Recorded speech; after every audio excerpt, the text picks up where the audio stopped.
Thank you, Mr Speaker, and can I thank you for your remarks of welcome to Sammy Woodhouse, a very brave woman who has done the right thing in waiving her anonymity. We must all call out crimes of sexual violence. Those responsible must be held to account.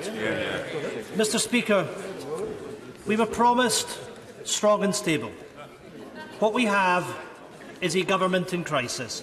A government that has lost 2 Brexit secretaries, a Home Secretary, a Foreign Secretary, a Work and Pension Secretary. A government that has suffered from 3 consecutive defeats in just 2 hours. The first government to do so, Mr Speaker, in 40 years. And now a government found to be in contempt of Parliament. Is it time that the Prime Minister took responsibility? A responsibility for concealing the facts on her Brexit deal from members in this House and the public. Will she take responsibility? Prime Minister. He's absolutely wrong about that. We have not concealed the facts on the Brexit deal from members of this House. What he will see is that the legal position that was set out on Monday in the 34-page document, together with the statement made and the answers to questions given by the Attorney-General on Monday, very clearly set out the legal position. Ian Blackford. Mr Speaker, that is an incredibly disappointing response from the Prime Minister. The facts have had to be dragged out of this government by Parliament. Mr Speaker, this morning we have seen the detail of the legal advice. We have seen the facts that the government tried to hide. Mr Speaker, this government is giving Northern Ireland permanent membership of the single market and the customs union. The legal advice is clear. It states, despite statements in the protocol that is not intended to be permanent, in international law the protocol would endure indefinitely. Since the Prime Minister returned from Brussels with her deal, the Prime Minister has been misleading the House, inadvertently or otherwise. The Prime Minister must explain...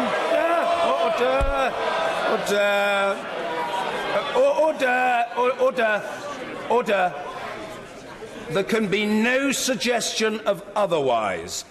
The Right Honourable Gentleman must make it clear that there is no suggestion that the government is misleading the House deliberately. There can be no question of that. If the Right Honourable Gentleman wants to use the word inadvertently, which people do now and again, he can, but there must be no ambiguity on the point. And I ask the Right Honourable Gentleman to clarify that matter and to order.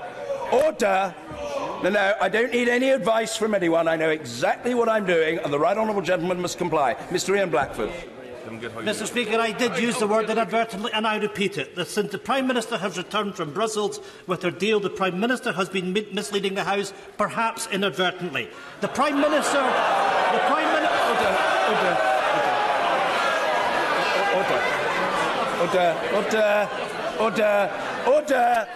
Order. I always want the Right Honourable Gentleman to be heard fully, and he will be, but there can be no imputation of dishonour, and the insertion of the word perhaps suggests the Right Honourable Gentleman wants to keep his options open. The option of imputing dishonour does not exist. That word must now be removed. Please rephrase, continue and complete briefly. Mr Ian Blackford. Mr Speaker, I say again inadvertently. Mr Speaker, the Prime Minister must explain. The Prime Minister must explain why she continues to deny Scotland the rights and opportunities that her deal offers to other parts of the United Kingdom. Minister. I say to the Right Honourable Gentleman that I think what he will see, if he makes a careful analysis of the statement that the Attorney-General made in his answer to questions on Monday, and of the legal position that was set out by the government, in many ways unprecedented that the government actually published such a 34-page document, he will see that the advice that he is holding in his left hand has no difference from the statement that was given.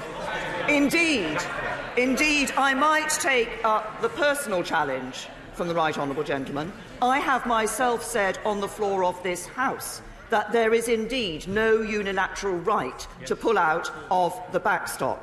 What I have also said is it is not the intention of either party that the backstop should A, be used in the first place, or should B, if it is used, should be anything other than temporary.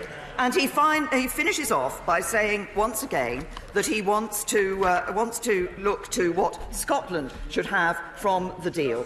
We are leaving the European Union as the whole United Kingdom. We will negotiate as the whole United Kingdom.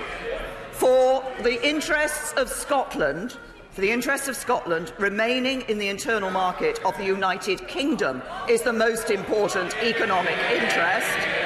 And for the interest of Scotland coming out of the common fisheries policy, which is in our deal and our policy and not his.